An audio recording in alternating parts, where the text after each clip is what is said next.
Welcome, everyone. We're glad to have you join us this morning. You are joining us for Telling the Story. What do you know about underage drinking in your state? With Robert Vincent and Alicia Sparks. This presentation was prepared for the Great Lakes PTTC under a cooperative agreement from the Substance Abuse and Mental Health Services Administration. The opinions expressed in this webinar are the views of the speakers and do not reflect the official position of the Department of Health and Human Services. The PTTC believes that words matter and uses affirming language in all our activities. I have a few housekeeping items for you. If you have technical issues, please individually message me, Rebecca Buller, or Jen Winslow in the chat section at the bottom of your screen, and we will be happy to assist you. If captions or live transcript would be helpful, please use your Zoom toolbar near the bottom of your screen to enable by going into the More section, select Captions, and then Show Captions. If you have questions for the speakers, please put those in the Q&A section at the bottom of the screen versus the chat. If it's in the Q&A section, it's much easier for us to catch and keep track of. In the chat, sometimes it rolls by quickly and we lose your question. So please use that Q&A section. You will be directed at the end to a link, and it will be a short survey that helps us evaluate and respond to our funders with how you felt this went. So please take about 3 minutes and go ahead and complete that survey at the end of our webinar. And finally, certificates of attendance will be sent out via email to all who attend this webinar in full. It can take up to 2 weeks to receive those certificates in your inbox. If you'd like to know more about what we're doing or information on upcoming events, please see our social media pages. And now I want to introduce our presenters. Rob Vincent is Associate Administrator for Alcohol Policy at the Substance Abuse and Mental Health Services Administration, where he advises the agency on alcohol policy issues and coordinates alcohol-related prevention and treatment activities. He also chairs the Agency Representatives Committee of the Interagency Coordinating Committee on the Prevention of Underage Drinking.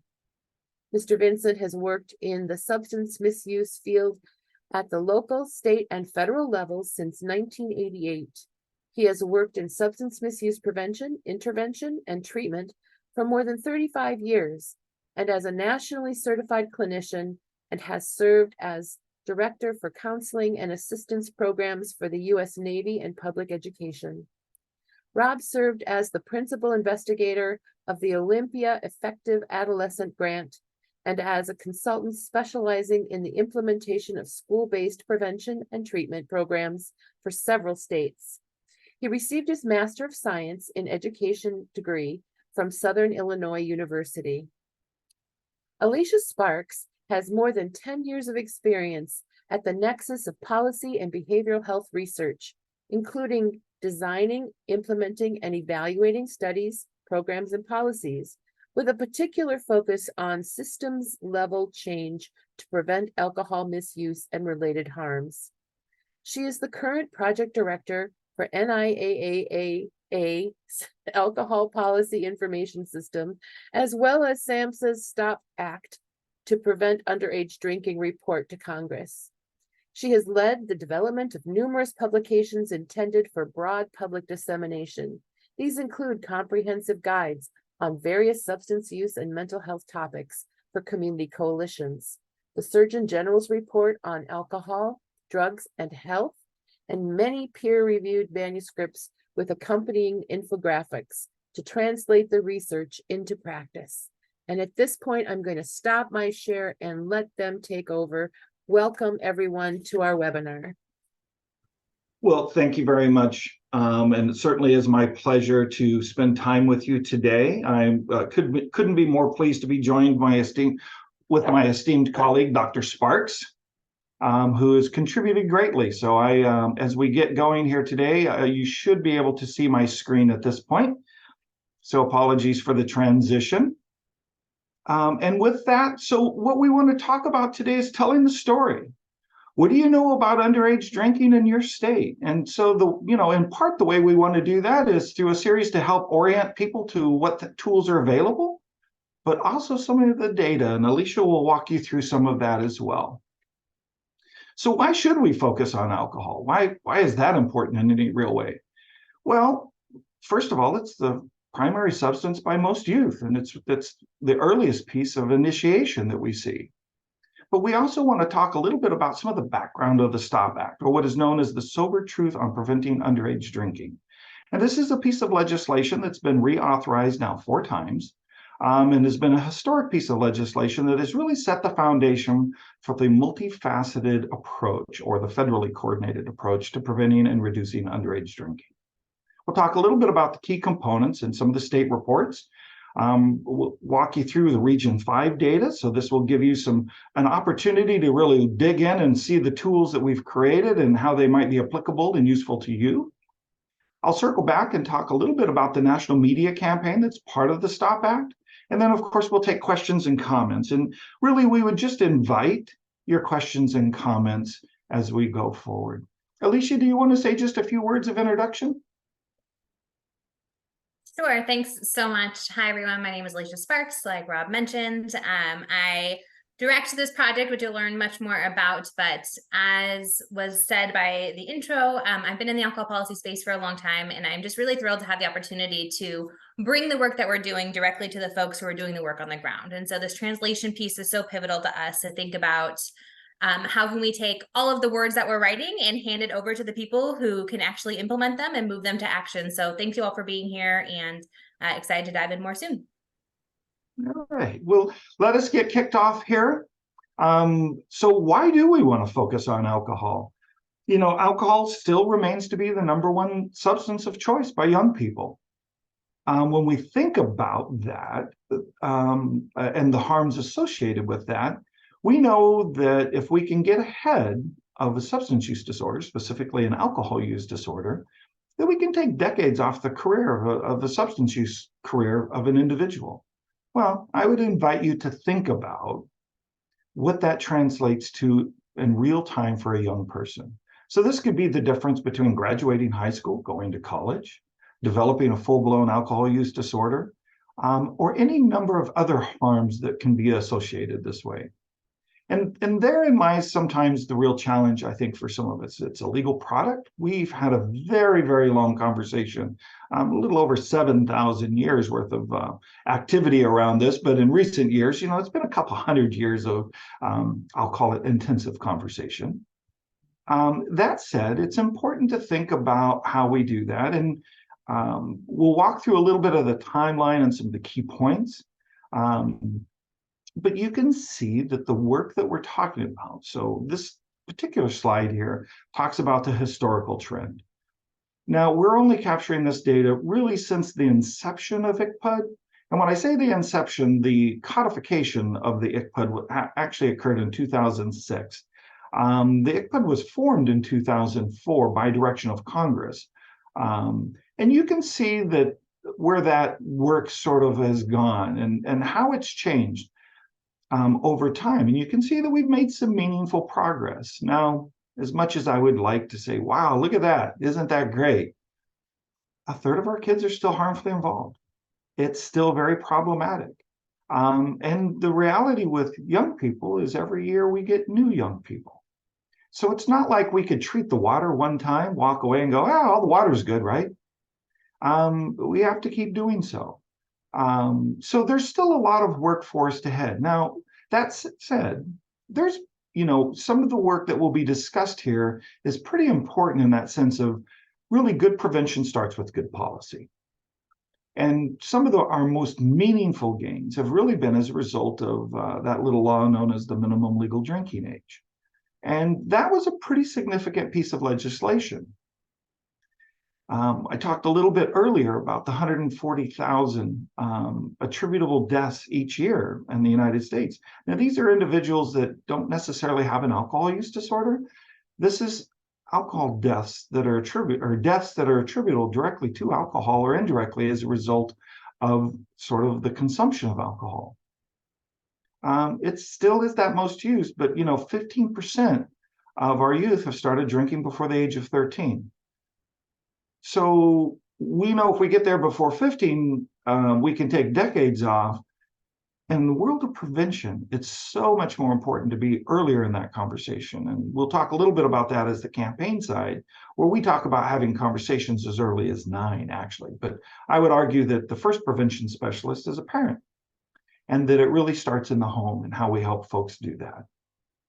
Now, in 2010, using 2010 dollars, the annual cost in the United States was about $249 billion. We had done some calculations, and it's not represented here. It would be in the 2022 report to Congress. Adjusting for inflation, that number is actually closer to $323 billion. Now, even if we just stay with the 2010 dollars, I want you to think about $249 billion in cost to our country. That is an exceptional amount of money that really does a lot of damage. And those costs are spread out, everything from healthcare cost, individual cost, loss of potential, across the spectrum of that. And that's a large burden for our society. So something to consider, and certainly why all of us are gathered here today to in part have this conversation. When we think about alcohol's harms to others, both physical, sexual, psychological, and violence, property crimes, harms to fetus by drinking and by pregnant people, physical or financial harms, crashes involving others, child neglect and maltreatment. Each and every one of these harms really, I don't want to call it a paper cut, but each one of these things takes away the potential for folks to really live their best life, to thrive and not just survive. We know through some of the work of ACEs and a number of other studies that these things really matter. They all add up. And that helping people make better choices around their health, wellness, and well-being is incredibly important for all of us. And that's part of the work of the report to Congress and some of the work that is done under the STOP Act. You'll also see it represented in our campaign as well. So let's talk about the brief history a little bit here for a minute. So what we don't have represented here, but it would be good to know, is the repeal of, the 18th Amendment at the time, and then the repeal. So we're beginning here really at 1930. But there's some key things here that I think are important. 1933, prohibition was repealed. Now, it's important to note how we got there. So if you've done a little history on sort of the history of alcohol, there are many great books published this way. I would invite you to read some of those. But if you think about how we got to this place, it didn't happen overnight. It happened because there were widespread harms and huge issues. At the time, the temperance movement and many things were going on. We continued through that process. There were probably some overreaches and a number of other things along the way during Prohibition. But we got to a more balanced approach in the United States. And essentially, we've kind of continued to perfect that approach as we've gone on. Voting age was lowered to 18. You might also note that, as we move into the 80s, one of the key things was, you heard me talk about the minimum legal drinking age. That was pretty important. One of the things that happened in that space was, we actually, Department of Transportation, the National Highway Transportation Administration, among others, really worked collectively together to sort of help states really think through why that would be important for them, and provided some incentives. 1992, SAMHSA was created. And that's an important feature because prior to that, that really started the work collectively of the Substance Use and Mental Health Services Administration to really provide grants and services through that. General Accounting Office addressed programs around 2000. Funding was directed at preventing underage drinking. You might remember our GRA grants and a number of other partnerships along the way. The ICPD sponsored the National Meeting of States to Prevent and Reduce. This is often referred to as the governor's spouses group. Hope Taft and a number of other folks were involved in all of this. And in 2006, it was all codified in what is known as the STOP Act today. And the STOP Act today really represents three primary things. Not only just the ICPD and the work of the reports to Congress, but also the media campaign and the community coalition enhancement grants, which we'll talk more about in a few minutes. 2015 was pretty pivotal. One of the areas of focus, and we'll talk more about that, I would invite you to think about this, is our college drinking. We tend to focus on those under 21. There are many young people who are under 21 in college, but also to think about college-related, not only underage drinking, but drinking. And NIAAA launched its College AIM to really help colleges and college officials really address the issues that are happening. As Ed said earlier, we've been reauthorized a few times now in the scope of our history. But the focus, when we sort of drill down to what is the purpose of the STOP Act, it really was to think through a multifaceted effort. And it really was represented in the sentiment and the notes, actually, of the bill, that a multifaceted effort was really needed to more successfully address the problem of underage drinking in the United States. No single thing. We can't treat our way out of it. So it's going to take all sectors. And that it was really pressing the federal government to be more coordinated in its thinking and its approach. The ICPD currently represents about 23 federal agencies who spend time together thinking through what this federally coordinated approach might be in the areas of prevention, intervention, which is not often spoken of, treatment, enforcement, and research. And we'll talk more about that in just a moment.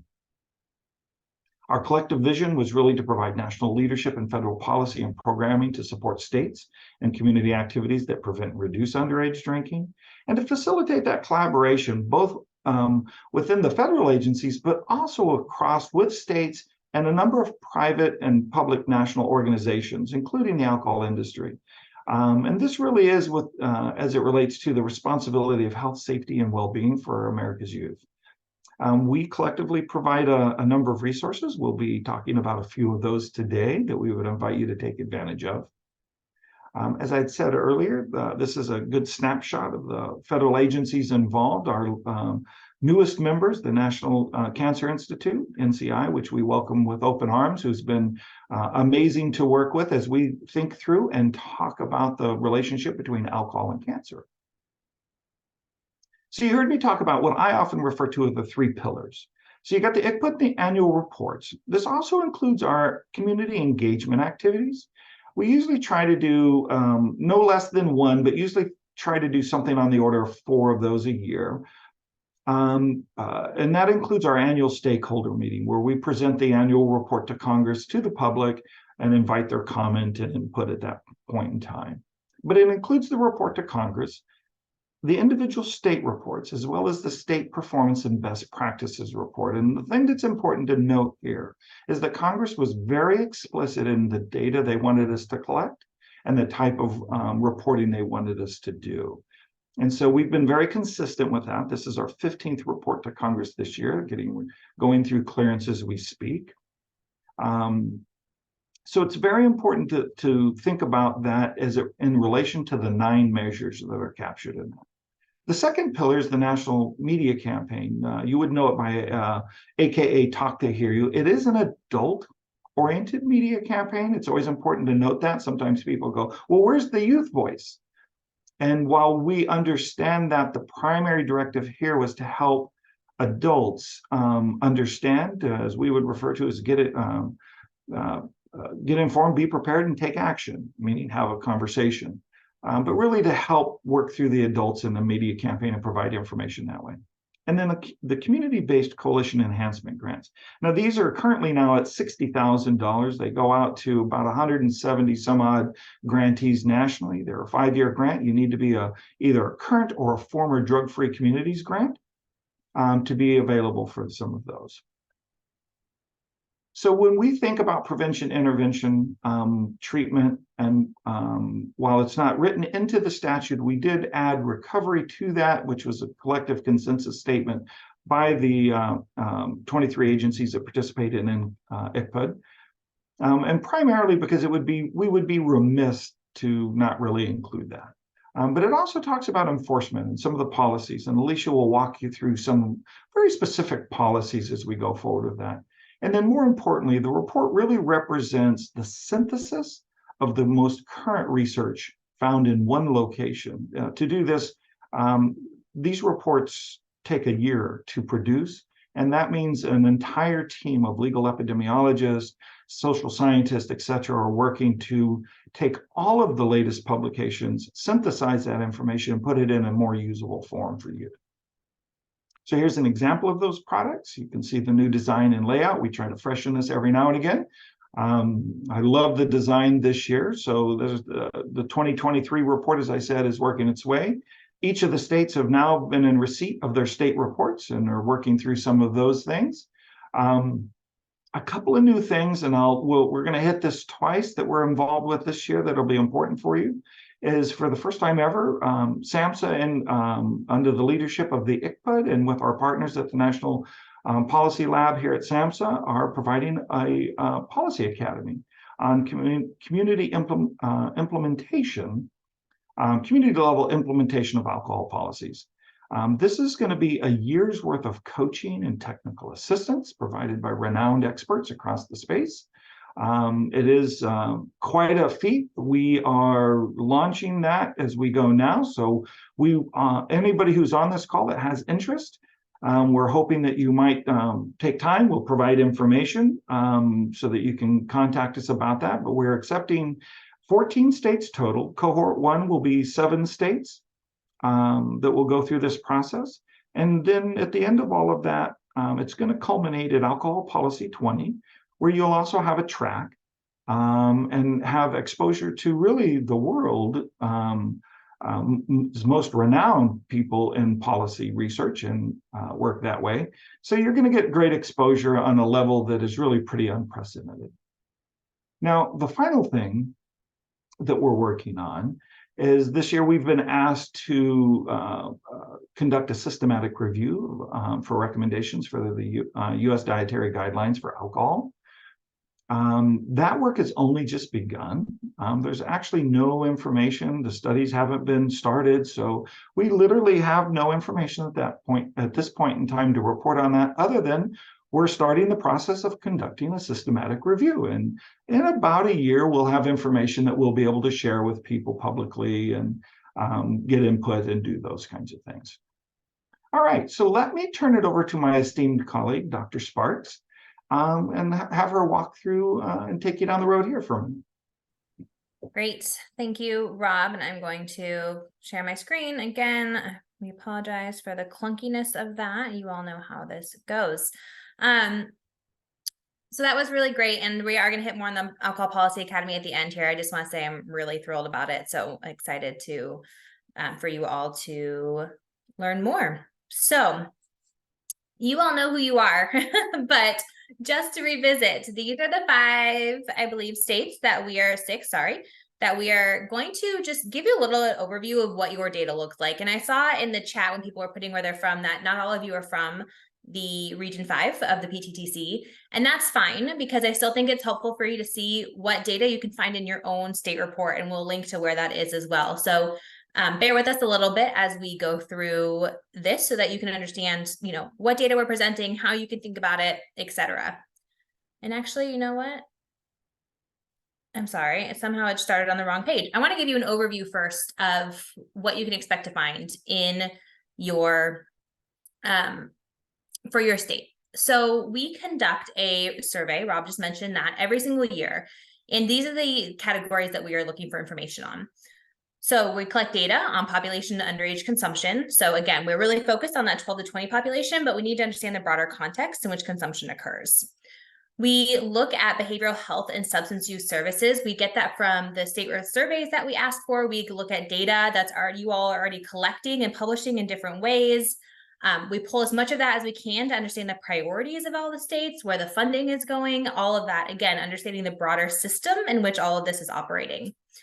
We have a team of legal experts and lawyers who are actually looking at the laws and policies of the states, and we'll talk about what those policies are that we're tracking every single year and updating.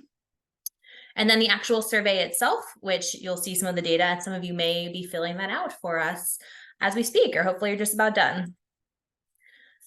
So these are the data that we collect on consumption. You can see the different age groups that we break it down by. Average age of initiation. Rob talked a little bit about why that's so important to understand when folks start drinking and try to make that later and later and later in order to reduce the risks of alcohol use disorder. We are looking at alcohol attributable death, particularly for those under the age of 21 and years of potential life loss. So looking at that, again, that harm related to alcohol. And then, of course, fatal crashes, specifically among those 15 to 20-year-old who have some level of alcohol in their system. So this helps make up the understanding of consumption and related harms. When we think about the behavioral health system, we are looking at the description of services that the state tells us that they're doing around behavioral health, specifically focused on youth substance use, and alcohol is our priority here. And then again, the expenditures. So both looking at prevention and treatments, where that falls in the priority of each of the state strategic plan, their funding plan. And then we create a pie chart to show how that money breaks down and sort of where it sits in that broader spectrum. I mentioned that we track policies. So we look at 27 different alcohol policies across 6 categories for every state. These are the 6 categories. You can see them here. I will not go through all of these, except to say that we really do try to capture the broad width of access and availability of alcohol, as well as enforcement of those laws.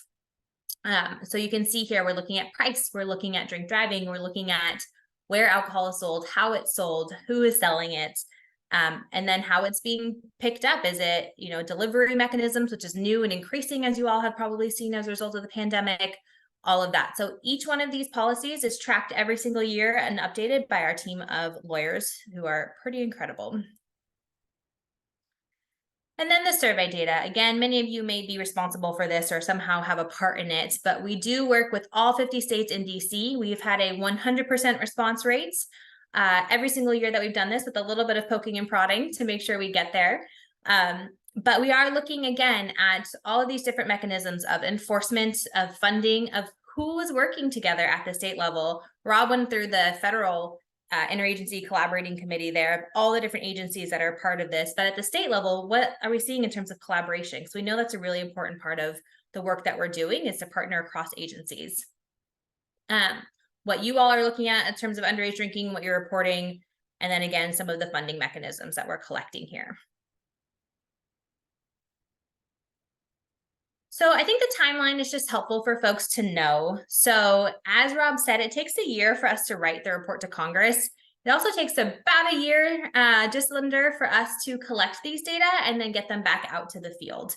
So we begin collecting the data in May. We are now almost in September, and we are just wrapping up the data collection for this. So it can take about 5 months for us to get all of the data in from each of the states. And then, as you know, we have to then clean and analyze 50 states plus DC's data, write it all up and get that approved. So right now we are publishing 2022 data. We are having states review 2023 data, and we are collecting data that will be released in 2024. Hopefully that made some sense. It's a little bit challenging, but just again, so you understand kind of the broad timeline and how this all works together. So now I want to talk about the drinking and some of the data that we're seeing in each of your states. And so I'm going to go through state by state. I'm not going to go through all of these data. You can see them. We were going to send them out to you, but I do think it's helpful for you just to understand the context in which your state is sitting as we look at this. And so again, for each state, we have the data broken down by 12 to 20, and then 12 to 14, and a number of categories within that 12 to 20 range, as well as looking at the 21 plus number, because it's useful to compare, or at least have the context of the adults in your state as well. I should say that these data do come from the National Survey on Drug Use and Health. So most of this is publicly available. We do get some special runs, so you cannot find all of this unless you go to the state reports, but you can see it here. So this is Illinois. You can see the broad population at the top, and then the population of that 12 to 20 right below that, which is where we get our percentages from. So you can see here, we're looking at about a 17% rate of past month alcohol use in Illinois and 9% of binge. And as you see it, there's some Q&A, and I will check on that as we go here.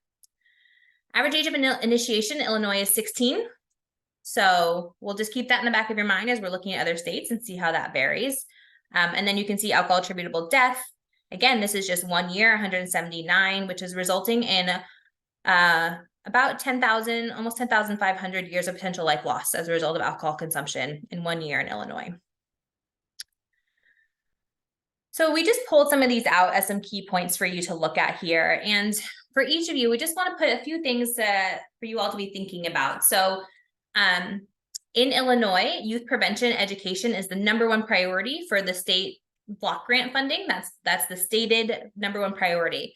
And so if we're looking at that, then we know that there's a commitment to this work. And so how can we think about improving the prevention programs and policies that are out there, given that there is this priority and focus, to help maybe reduce some of these numbers?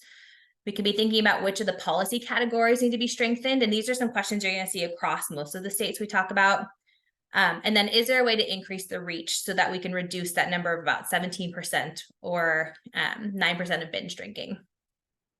I'm going to do a quick pause, and Rob's also reviewing the chat and might jump in with some answers or questions. So how is binge defined for the survey? It's 5 drinks in a single setting for men and 4 drinks for women. And that's usually in about a 2-hour sitting. That is one easy question. Is the 2022 data available now? So the 2022 data are not yet available. That is going through clearance right now. The 2022 reports, which are capturing 2021 data, will be published on the website in the next week or 2, I would say. All right, go ahead, Rob. Yeah, whoops. Well, if I could get my camera to work at the same time, I guess I could get something to go there. Apologies. The 2022 reports are in the process of being published. I did put a link for everybody where you could go to find all the reports, which would also include PowerPoints and a number of other sources. And then to the answer of how we're defining binge drinking, I think you answered that, but I also wanted to bring your attention to the 9 measures that are part of the comprehensive plan for the ICPUD, which is essentially the federally coordinated approach. You could see the comprehensive plan on that page, and that will give you some more insights to what we're measuring and how we're measuring and what's been agreed upon. So, great, thank you. All right, let's look at Indiana. So you can see here the numbers for Indiana are a bit lower than Illinois. We're looking at a 10% past month alcohol use and a 5% binge. On the next slide, and again, you all are going to get this, so we're not going to spend too much time going through each and every number. Average age of initiation is about the same at 16%. And alcohol attributable deaths are quite a bit lower. And years potential life, again, we're looking at 5,700 versus that 10,500. We do have a substantial difference in population that's worth considering when we're looking at raw numbers, but your percentages are going to give you, that's going to be adjusted for in the percentages. So in Indiana, preventing substance misuse among youth, say that 10 times fast, is the #5 priority as opposed to #1 in Illinois. So again, something to consider there.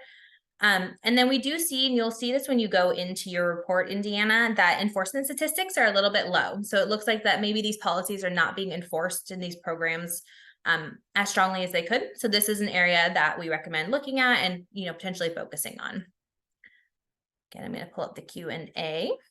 Okay. So now we are going to look at Michigan. So Michigan is a fair amount higher than some of the other states. And so, although it looks not too similar from our first states, past month is around 16%, binge is around 10%. You see here, our alcohol attributable death is 117, and age of initiation is, again, pretty standard around 16. So those of you in the Great Lakes seem to have that average age of initiation be pretty consistent across many of your states. The priority here, reducing childhood and underage drinking. And again, I should just say that these are the terms that are used in the block grants, not, that's why it's a little bit different for each of the states. this is the number 10 priority in Michigan. So as we're thinking about where funding is going, how we are working on this, how the state is thinking about this, we're looking at number 10 priority here in Michigan. We do, of course, want to see some reductions in those underage drinking rates. So thinking about what policies maybe are not currently implemented, and you'll see that when you go into your state reports, you can see which policies are implemented and which are not. And then there are some missing data in Michigan. And so is there a way to collect more data on the programs that are actually being done there? And are we able to really see the full gamut of work that's being done in the prevention space, which will then help us, of course, improve it along the way. Minnesota. Minnesota is a weird one because for some reason the estimates are suppressed. So we're not able to actually look at a lot of your data in Minnesota. And this is directly from the National Survey of Drug Use and Health. And so we can look at the adult data, but the underage data, the estimates are not publicly available. But you can see when looking at adults that the rates are pretty high of 60% of adults are past month alcohol use and 28% are binge drinking. Just for a comparison, I believe the Healthy People 2020 are looking for about a 25% or lower maybe of consumption among adults. So we're a little bit high on that Healthy People recommendation. Age of initiation is not available, but you can see a pretty low alcohol attributable death number here of 48 and a accompanying low years potential life lost.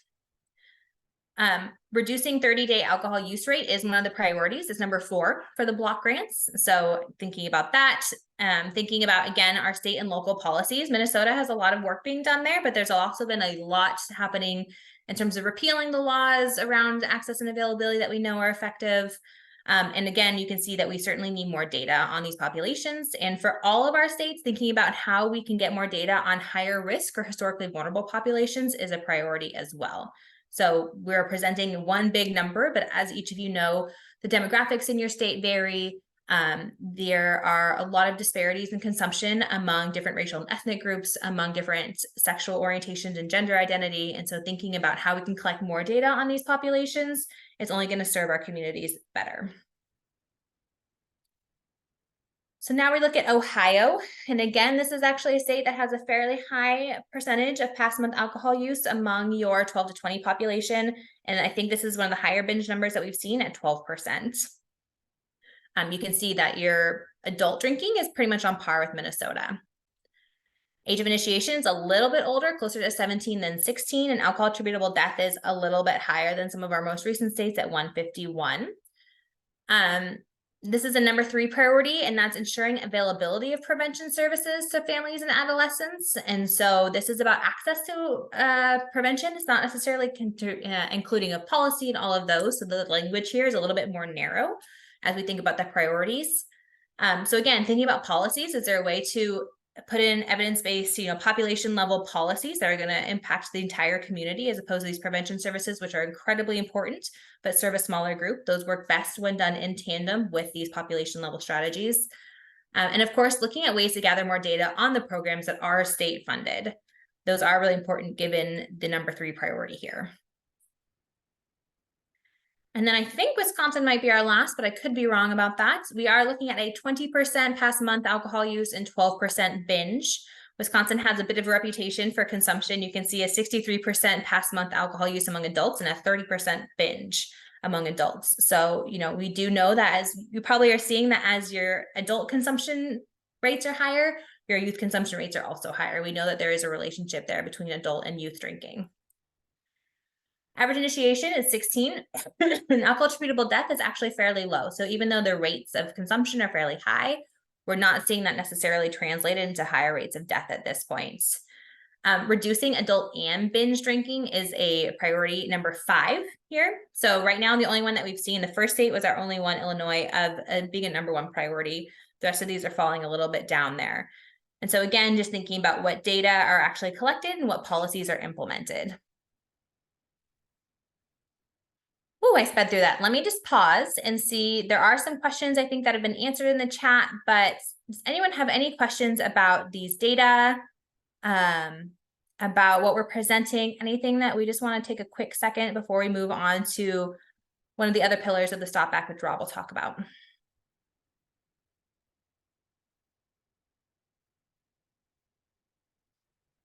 I see there's a question here about how does each of our states compare to the national stats? You can look in the link that Rob put right below that question in the State Performances and Best Practices Guide. We actually do those state level comparisons with our federal data. There's some really handy charts in there where you can see how each state matches up against some of the other states and the federal level. Strongly recommend that you go and check that out. Again, that's in the link that Rob put there. It's the State Performances and Best Practices Guide. So you can see that there for some key measures, and then I think for some of the policies as well. And Alicia, I placed in the chat to answer Peggy's question here. Each state has a designated single state authority that's responsible for providing prevention and treatment services for substance abuse or misuse. So you can go to that, and that will actually give you by state the contacts. That link will take you to the SAMHSA Substance Use and Block Grant web page. And each of those people are what are known as the state single state authority, which is the person that manages the money provided federally for publicly subsidized treatment and prevention services. Now, in many states, they add additional funds to either do prevention or treatment in a variety of ways, depending on how each state has constructed their plan. But I want to bring an element out in the state reports that sometimes goes missed by people. We literally take from the state block grant your state information. So if you're a person who's new and doesn't really fully understand how your state's approaching behavioral health services broadly in your state, we literally take the description provided by the state and put that into the individual state reports.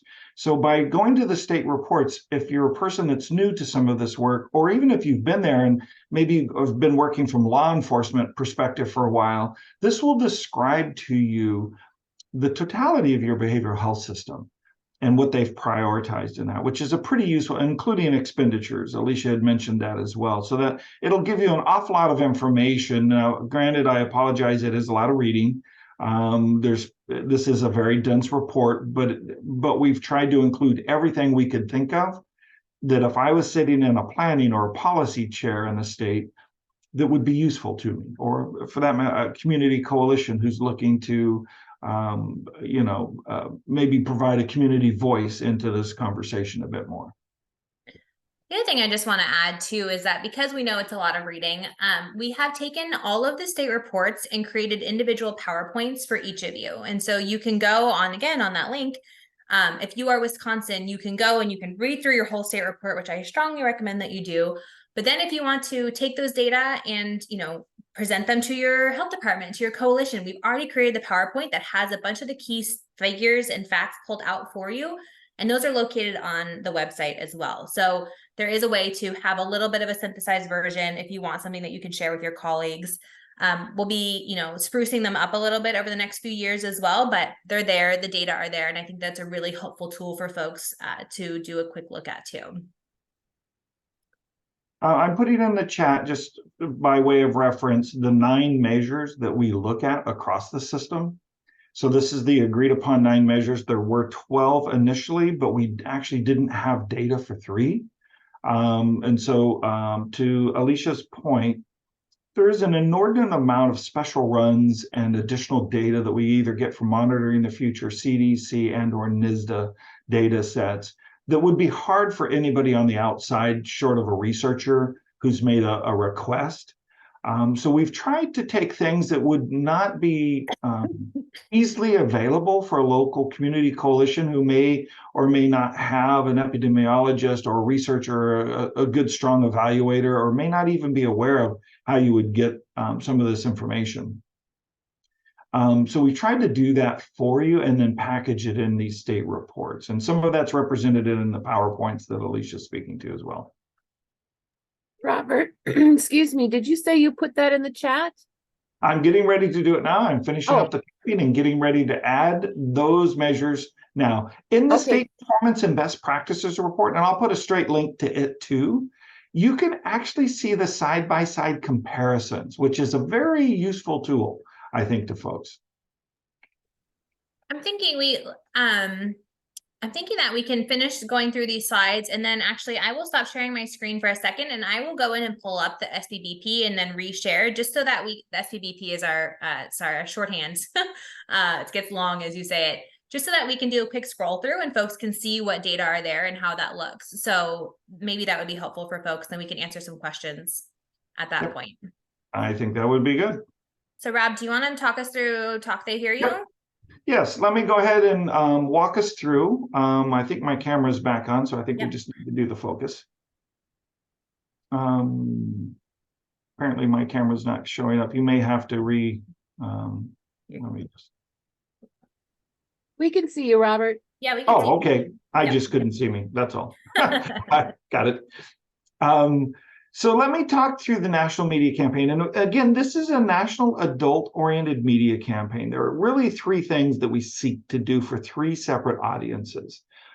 The idea here really is to raise public awareness and to help really put into context what you can do both at the individual level, meaning parents, caregivers, those who are most directly involved with their children, as well as schools and educators and community members. So we talk about it in the frame of get informed, be prepared, and take action. And take action in the frame of a parent and caregiver means let's have a talk. We know that having this conversation early with children better prepares them for the society for which we live. Also helps them understand the harms and risks involved in the choices that they will start to make as they mature and start making more and more decisions on their own. We know that scare tactics have rarely worked. I usually refer to this as, the scare the health into them kind of approach. So you will notice in all of our materials that it's a softer approach. It's the use of motivational interviewing is the underpinnings for everything that we do. But we also want to model those resources for parents and caregivers. Now, as it relates to schools and educators, see, everybody has a role in this conversation. And for schools and educators, we provide a number of resources this way, including an administrator's guide to providing student assistance. And actually several states, I'll just call out Ohio and a number of states in Region 5 who have been very active in student assistance programs and deploying those throughout your region. But we provide a guide really to help educational leaders and individuals within school systems think through how they might approach and what they could do to have these conversations and how to create comprehensive systems that would allow them to really identify and engage and provide early intervention as well as primary broad prevention services. And everybody has a role in that. It's easy to get involved in the day's lesson planning and sort of lose track of the child or individual who is harmfully involved and really could not benefit from your good instruction as a result of either a substance use disorder or something also happening in the context of adult drinking that may be causing distraction or impeding their learning as well. Now, we have a discussion starter for each of these. The discussion starter for schools is actually titled By Your Side. And it's about a 4-minute discussion starter that will help you really stimulate quite a conversation in that. The newest offering in this is for our community. And this year is really the focus on communities. And that discussion starter is titled This Life for Us. And it really elevates the role and the voice of and importance of communities in this broader conversation. Sometimes we act as if schools and individuals, they really are the representation of communities. Our community coalitions are the expression of communities. And so we wanted to really elevate that in terms of having this conversation, give you some real life examples. There are 3 different situations modeled in that conversation. We actually do not answer any questions there. The whole goal behind that work really is to stimulate conversation. All of this work is free, of course, to you. And it really, when you think about action, so think about action in the school, so that could be policies, That can be individual interventions, identification, referral, etc. In the community, that's about what are the community norms? How do we want alcohol represented in our community? And how do we want to approach that? And if there are problems, how are we addressing those problems? So really the whole idea there is to sort of move that forward. And Alicia, if you can move us forward. And I talked a little bit about get informed, be prepared. This is that idea of raising awareness of the prevalence of risks broadly, and all three of those audiences. And that's what the discussion starters are intended to do. The be prepared part really is a skill building aspect for us. And we've been working very hard to align our public health messaging within the campaign to our interventions. And so you'll see that at the parent level, where we've tried to create both a mobile app and other things that help build the knowledge, skills, and confidence of parents. Parents have told us since the inception of this campaign, which happened in 2013, that they, in many cases, felt uncomfortable and not feeling like they knew how to have those conversations. So the mobile app, it really is a campaign in an app. And it gives it an opportunity to role model. All the materials are designed to help you see, talking what we call our 5 conversation starters on how you might start those conversations, examples, and video-based examples to do so, and then a lot of other kinds of print materials. And in the end, we're really looking at that increasing actions. And as I said earlier, that's all about each of those different aspects or audiences and their role in that. So I talked a little bit about the discussion starters. Again, these are all free to everybody. They're very focused. They're very well produced. If I may take a liberty for a minute, the campaign communications team has been able to really, it's an award-winning campaign. I think we are 50 some odd awards to date from some of the most prestigious awards that you could imagine. But it's also worth noting that this campaign is pretty heavily evaluated. And you will find in Chapter 5 of the Report to Congress the evaluation from inception to our evaluation plan to where we're at currently within that. So I really would invite each and every one of you to participate, download the materials. You can find us on YouTube. You can go to the talk day here. You all make sure and put a link in the chat as it relates to that as well, to download the videos or to use them. Or you can contact us, and there's resources available to do that as well. You can contact our community engagement person, and they will work with you to tailor and adjust these materials to your community, which many communities have done over the years. Here's an example of some of our materials. So we've got everything from brochures and fact sheets and posters, and as I said, the discussion starters, print PSAs. We have custom made different billboards for different communities at different times. We've actually been in Times Square on the Jumbotron for a number of years. So we currently we are at about not quite 23 billion impressions in all 50 states, 300 cities. So we've had a lot of success with this campaign. It's also important to note, as I think about this and share this with you, we create materials, but the campaign is actually implemented by the more than 1,500 partners and communities that actually are the lifting body and the implementers of this campaign.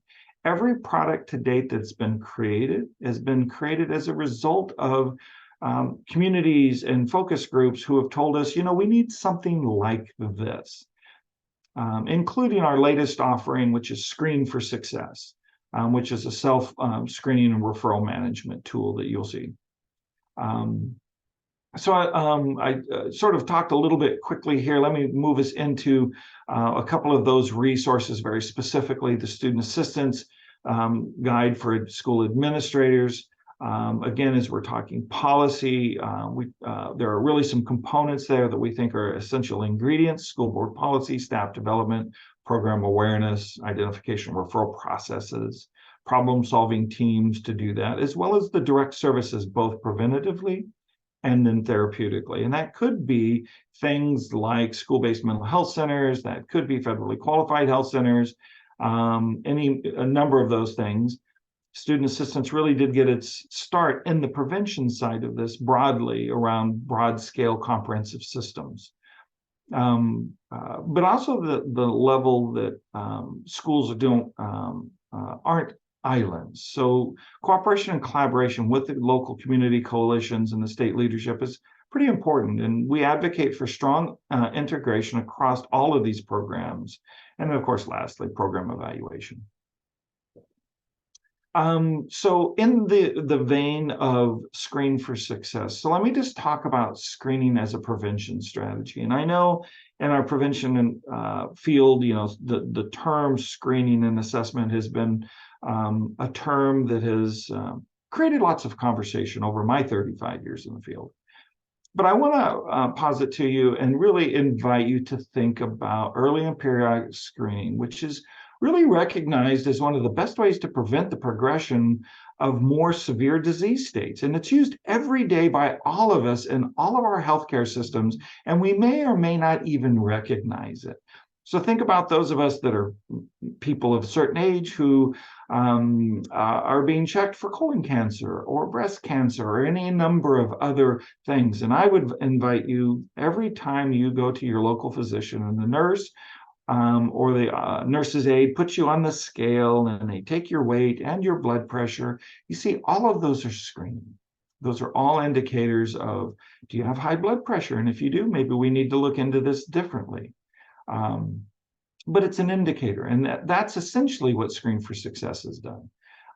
But one of the things that led us into the development of this is most screeners, especially in the behavioral health space, there are about 23 recognized screeners as best practices. The problem is if I did a single screener for either depression or anxiety or any number of these, I could do probably 5 to 7, easily 10 screeners with a very complex case and trying to find the thing I'm looking for, including alcohol, what is known as the audit.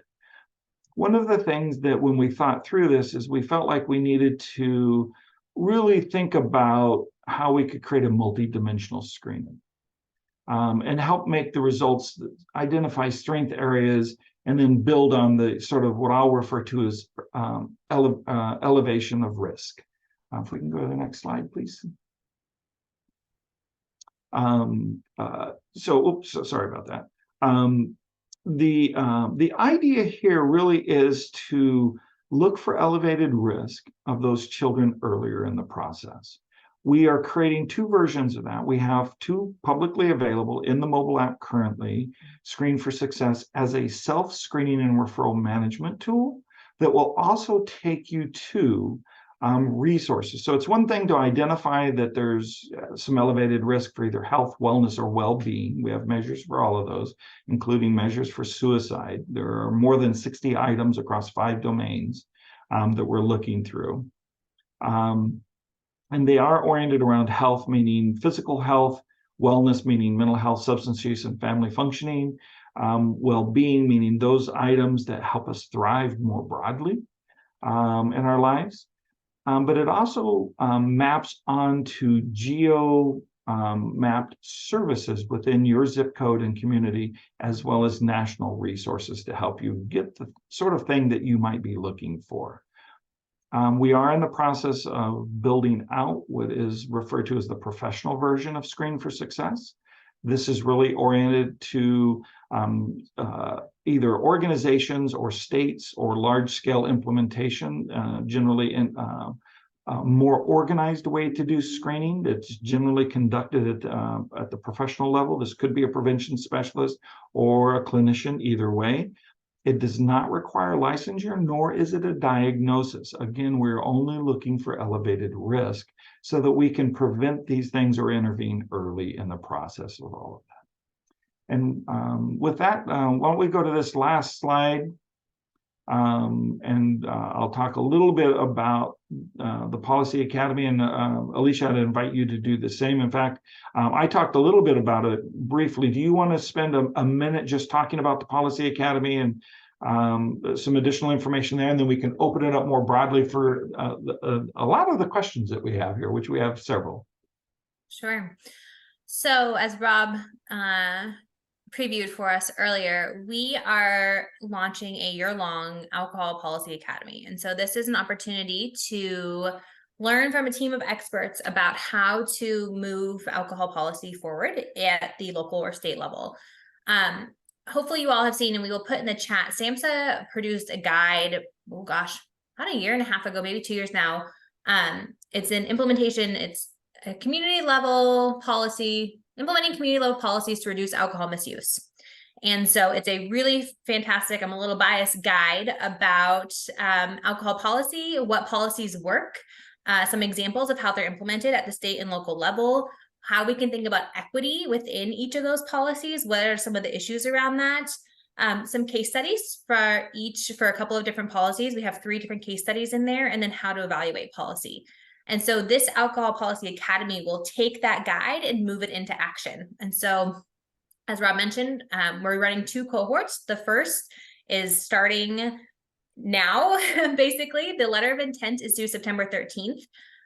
From there, depending on how many folks we get, we will narrow it down. We'll accept a subset of that to attend a really detailed informational webinar where we will go into more detail about what's actually going to be included in this, what's going to be involved in the application, and then there will be an application process, because we really want to make sure that the folks who are part of this academy are ready to hit the ground running and do the work, and are really committed to policy, to community level implementation of these population-based strategies. So this is, it's really focused again on that population level work. So we are looking for 7 states in this first cohort, 14 coalitions from each state. We will help with that. We don't need you to, come in as a statewide package. You as a coalition can participate. We're looking for 2 participants from each coalition who will go through this whole year with us. And so it is monthly webinars or community of practice discussions with our experts, as well as an individual coaching call each and every month. We have 2 really expert coaches who know this backwards and forwards, who will be dedicated to working with these coalitions. And then we will be bringing together all of our both of our cohorts, all of our participants at the Alcohol Policy 20 conference. The save the date has not yet gone out, so you all are the first to know. It will be May 14th to 16th in Arlington, Virginia, the same place it's been held over the past few years if you've been there before. So we will be supporting all of our Academy participants to come to the conference. We'll have a special Alcohol Policy Academy track at the conference. So 1 session each day will be dedicated to Academy participants, and it's really hands-on learning. How do you do X, Y, and Z? And that's what you're going to get out of that session at the conference. And then there'll be 1 day after the conference ends where we just do an intensive workshop with our participants. And so it's a really great opportunity to come to the conference. It's one of the biggest alcohol policy conferences in the country, and then learn from your fellow cohort members. So we're really excited about this. It's an opportunity for a lot of peer learning. It's an opportunity to learn from the best in this country, and maybe some few international folks for some flavor. You get to learn the process. We'll talk about how to evaluate policy. We'll talk about how to work with media. We'll talk about how to collect data to make sure that you're doing the right policy implementation, enforcement, all of the above. So again, letter of intent is due. We'll send out a flyer, but you can see the link here. You can email me with any questions. I think my information's on the next slide. But Rob, anything you want to add to that?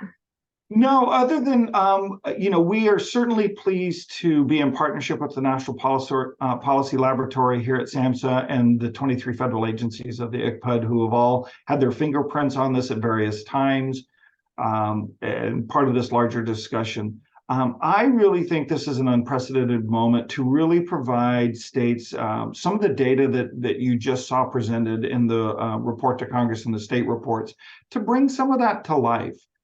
It all really does start with policy, and prevention really is, we start first with what is good policy and why should we be doing certain things, and then making sure that we're using implementation science to sort of help have good implementation. It is also very easy to underestimate the complexity of implementing policy. And that really is what this Policy Academy is about, is to help people really think through deeply what that would look like, what's going to be involved, and to have a full commitment to it, because there are moments in time when, anybody who's done more than 10 minutes worth of community work knows that, sometimes those can be difficult conversations, and they can even be a little heated or passionate. And all of that really is important, to get all of that out on the table, to talk deeply about, so what are our policies, and what are we doing, and what should we be doing? And that's a data-driven conversation, in my view. The data tells us, and when we can step back from all of that, I think we get a better view of what we should do in that space. All right. In the chat, I put a link to the State Performance and Best Practices report, Alicia. But I think, as you said earlier, I think it would be very good if you would maybe walk us through in the remaining time as we start to answer questions as well, just to give people a little bit of a view of that. Sure, I'll pull that up. If folks have questions while I'm pulling this up. And let me move to I'll start working through questions here as you're doing that. I think we answered the survey question on the 2022 data, which is forthcoming on the website from the 2022 report, which will actually be 2021 data. 2022 data will be in the 2023 report. Sorry, I know that is terribly confusing, but it is the process that Alicia defined. What is also important to note, the collection windows of each of the respective, because some of them are actual activities that we're collecting in the report, some of it's legal policy, which has its own window, and some of it is any number of the correct me if I'm wrong, 4 or 5 surveys that we're using, which all have their own different collection points. And in the very front page of each report, we actually define the collection window for each of those. And that's important for you to know, because sometimes people will go, well, the data's old. Well, it depends on which data you're looking at and what we're asking you to do. So, Alicia?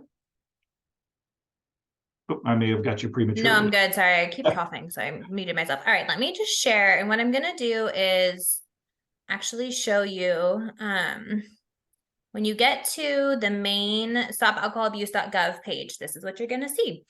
And I just want to show you how to get there, because there's a few things on this page. So first of all, you can see our Policy Academy featured resource right here. You can click on that to learn more. But if you want to get to the report to Congress and all the different pieces that we were talking about, you can click on the Report to Congress tab, and you can see our 2021 report is here. You can read all 300 pages, down from about, what, 1,300 back in the day, Rob? Yes. I think we were at 1,285 in the early reports. They were very comprehensive. So we're making progress there. And if you want to look at individual chapters, you can click to those on your right.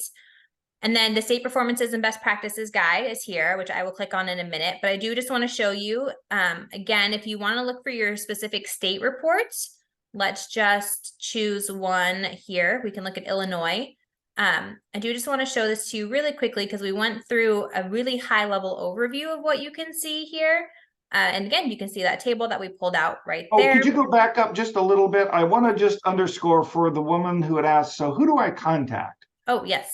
So let me just, so that Illinois, so one of the things that's important to note about how we put the reports together, they are approved by the governor's designee. So we send letters to each state governor every year asking them for their designee.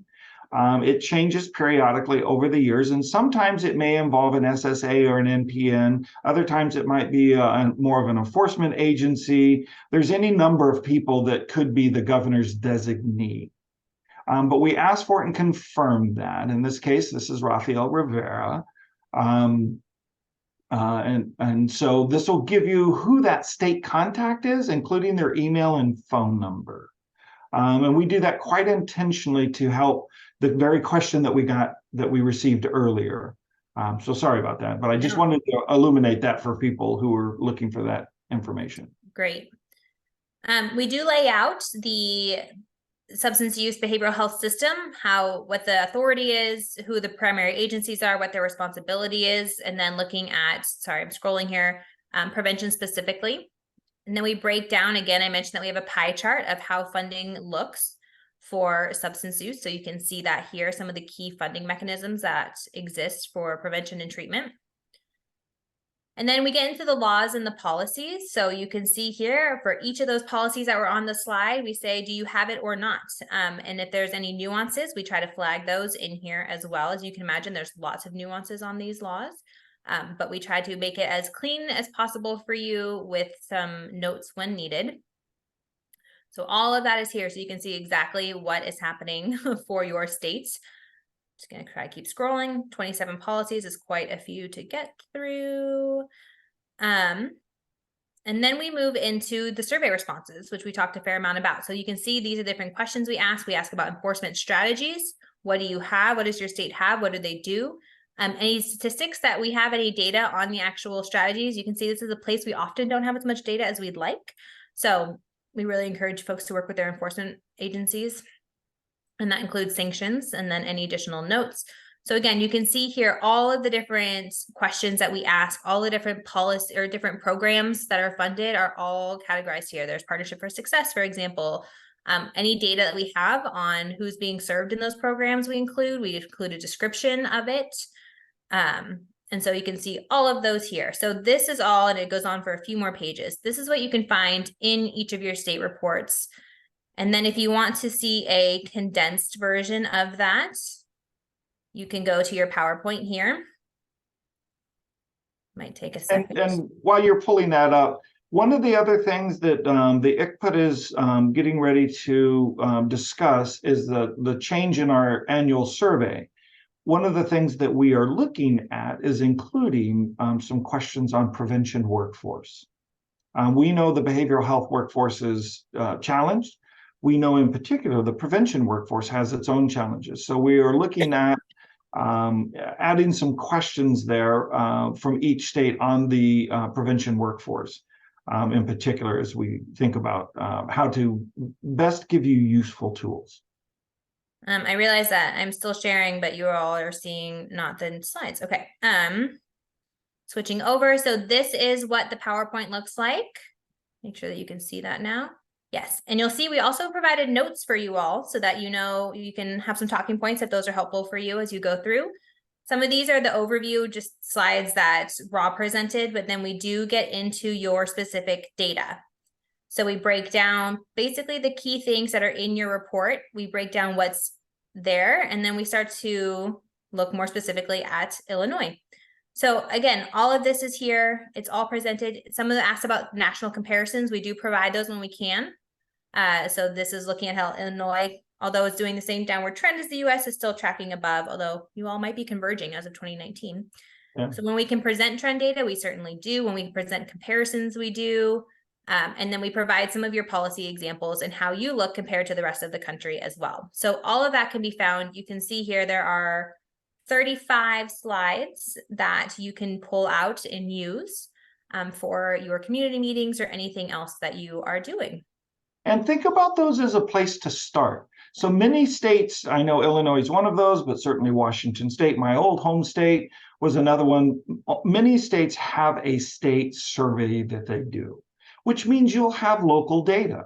So I would advise you to take those PowerPoints and where you have local data, whether it's your county or your school district, or even reference points to state, and add that local data in there. Because if I'm having a conversation in, let's just say, Cook County, Illinois, just for argument's sake, well, it's nice that I'm over here in West Virginia, but I'm probably, more interested in what's happening in Cook County and not Jefferson County in West Virginia.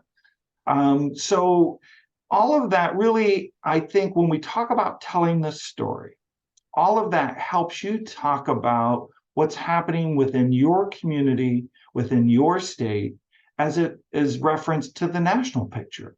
And so we provide a lot of information on the national side, an awful lot of information on the local side in the state, balanced against those 9 measures. And Alicia's got what I refer to often as the Christmas tree. but it has one of those up. So you can also see against the goals identified in the National Comprehensive Plan where you line up. So Alicia, if you want to talk about that. Sure. So we looked at past month for each of your states, and this is the comparison. This is in the State Performances and Best Practices Guide of all of the states for that measure. And then in the red bar is the US average. And so you can start to see, again, if you look at your states, I keep picking on Illinois, so let me pick on somebody different. Ohio down here, 21%. Versus the US is at 19. This is past month alcohol use among 12 to 20-year-olds. So we do look at past month. We look at past month binge. We include the definition up there. I know somebody asked about that. So again, you can find where your state sits in the context of the broader US as well as each individual states. We look at perception of risk from having 5 or more drinks, so from binge drinking. We look at alcohol use disorder as well. These numbers are of course smaller. We know that most people who have who binge drink or drink heavily as opposed to have an alcohol use disorder. So prevention efforts tend to be on that bigger population, but it's also useful to look at AUD. And you can see that some of these states, although the Great Lakes are not on this lower list, it looks like, are pretty high. Vermont sitting at 7.5% versus the US at 3.7%. So those are all on here. And then we also look at treatments. So needing but not receiving treatment. You can look at your state there. And then we've got a few other measures here. So you can look at this is the driving with somebody. So a traffic death from 15 to 20-year-old where the driver has had some alcohol consumption in there. It has a BAC in there. So you can look at these measures. And then the other thing I just wanted to draw your attention to are the policies. So we do look at each of the policies that are presented at the state level, so you can, or at the national level, so you can see where your state falls. Again, looking at a map of the difference. So this is an enforcement strategies map, but you can look at your state and see where it sits. This is a PDF, it's not interactive. We have some dreams for that moving down the road. But again, you can look at state by state, how your state compares to all of the others for each of those policy measures that we talked about as well. So all of that is available in the State Performances and Best Practices Guide as well. There's lots more here. It's a 160-page document. I love this report. I actually think it's very useful and very underutilized. So I'm hopeful that now that more people know about it. Alicia? Yeah. Just a couple questions. There was a question about the PDF, the PowerPoint slides you were showing that are already prepared for the states. Can you show us one more time where we access those? Absolutely. Thank you for flagging that. And while you're doing that, I'll answer Jennifer's question here. Is the Alcohol Policy Academy just for community coalitions? It is focused on community coalitions, and that's done quite intentionally because it is designed to be the expression. There is sort of, if you will, the separation for state and advocacy versus public awareness and education. Communities can do things that certainly state and federal groups cannot do. And it should, in fact, be the expression of the local community. And that's usually done through the, I think there's actually something more than 3,000 coalitions nationally of different types and stripes. And so that really is the idea there, is to sort of lift up and promote the coalitions. Now, that's not to say that states in their role and other folks who are in those roles can and should be involved. We talk about 2 coalitions coming, but we're also asking that somebody has somebody from the state who participates as a part of that group as well. So that is sort of the idea there. Thanks. So you can see here again on the Report to Congress page, if you scroll down to state and regional reports, you can pick your PDF here or view slide presentation on state data here. It's going to download it for you. So if you click on a state and hit go, it'll automatically download, go to your downloads file, and it will be there for you. So that's how you access the PowerPoints for each of your states.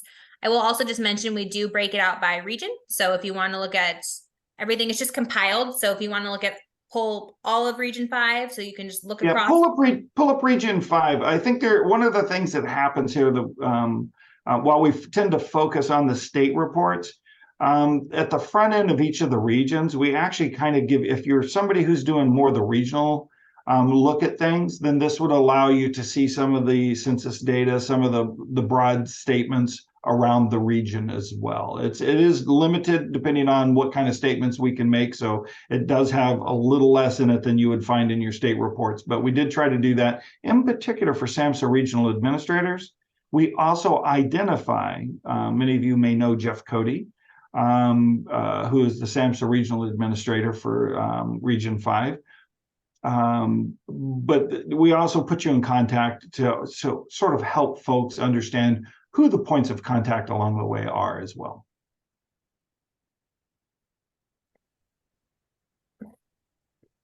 There's a question here that I'm not going to let Rob answer about guitars because he will talk about it for the next 45 minutes. So no, sorry, can't do it. Any other, I'm just trying to do a quick scroll. Any other questions about anything at this point? I'm going to stop sharing my screen just so that. And to answer that question, James, yes, it is, but it's one of 7. So, sorry, Alicia, I couldn't resist. I will cut him off there. In the slide deck, there is Rob's email address, so feel free to reach out to him. I will put my email address in there too, because I could be the point person for any Policy Academy questions in particular, or anything. If you want to send it to me, I can also send it to Rob. But please do reach out with any questions, and hopefully this was useful to folks. Oh boy, the guitar thing is going crazy. We all love you. By the way, in the campaign, we have 4 original soundtracks that are done from actually professional musicians who you would know and listen to almost every day on the radio, who have done a very nice job for us. So I'll just leave that there. Please go to the Talk to Hear You website and you can download those and listen to them. They're very nicely done. Chris, I know that you have some closing slides. I do. Thank you so much. And thank you both, Rob and Alicia, for the fantastic information. I know I learned a lot. I was like, I kind of feel like I have my fingers in many places, but I was like, I had no idea there were all those resources. And especially, I love the PowerPoint slides already made. Oh, that's wonderful. So thank you so much. I do have a few things I want everybody to know about, so I'm going to share a few slides. Make sure you're aware of some upcoming trainings that we have for you all. We have the 3rd in our series of trainings on the spectrum of mental, emotional, behavioral interventions, and we're going to be talking about indicated prevention strategies tomorrow. You do not have to have attended the previous ones to attend this one. The others are up on our website and recordings if you do want to check them out. Something we're doing on September 20th is a training on the importance of advocacy for prevention, and really looking at what's the difference between lobbying and advocacy and what can you do with advocacy. There's a lot you can be doing. So highly encourage you to attend that. We have What Makes Them Stay, Help Write the Playbook for Prevention Workforce Retention. So important right now on October 5th. We are going to be holding a webinar on October 12th on prevention with immigrant, refugee, and asylum seeker communities. Registration will be opening soon for that. And for those of you in Region 5, this is restricted just to Region 5 folks. We are going to be holding another virtual SAPS coming up in November. So be watching for that. Make sure that you are looking at those Friday emails that you get with updates to see when that opens up. I want to make sure you all are aware also of the prevention learning portal that is on our website. If you go to the gray area where you can go to the different links on our website, you'll see prevention learning portal is a choice. What we're doing is we're working on building this out where we pull together information from all different resources to help teach on each topic. What is it?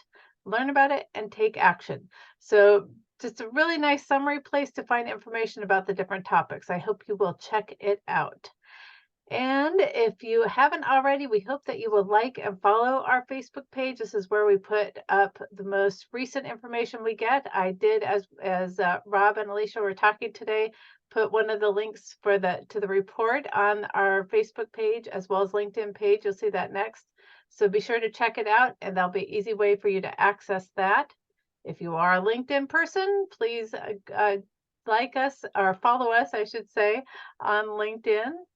And last but definitely not least, please take a few minutes of your time after the close of this session to complete the feedback form. This is what we need to collect in order to give feedback back to our funders of what we've done, as well as it's incredibly useful for us. And I do look every single time, I look at every comment that is written. So we have feedback for future trainings on what we can do better and what we're doing well. So please take time to do that.